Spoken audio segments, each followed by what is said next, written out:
I think that your situation changed super fast, and you were the victor who was able to get away from some people who were detrimental in your life. I feel like there was somebody who was way too clingy and desperate and hanging off of you, and somebody who had to walk away with a sense of pride and their head held high. And I know that you're very happy with your decision, even though it wasn't necessarily what you had wanted and it wasn't necessarily what you had had in mind. You know in your heart that cutting away from this situation was what you needed to do, and it's what you needed to do for stability and also so you can have something that was more heart centered in your life.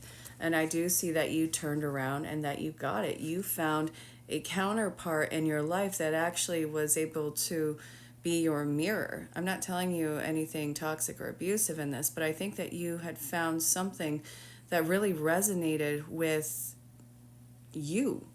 And I feel like you actually offered yourself up to this. You made the bond with this person in a way that was beautiful and it was innocent. And I feel like there is a huge difference between the two of you. Even though this person is your mirror, it feels like you guys are incredibly different.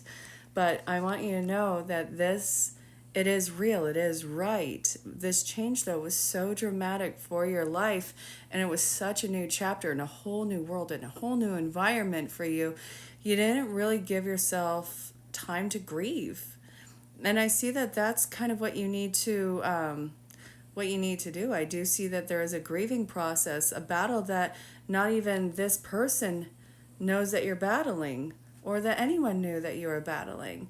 You didn't give yourself time to mourn whatever these situations were, and so much changes happened. I don't even think that you knew that your head was spinning.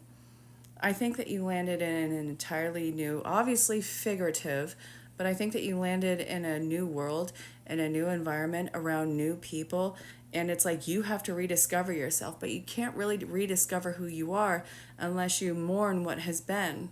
So this is a huge karmic lesson that is coming up now that you cannot outrun. It doesn't mean that you want to get away from this. I think that you need to mourn this in order to fully embrace this, and that this is the lesson.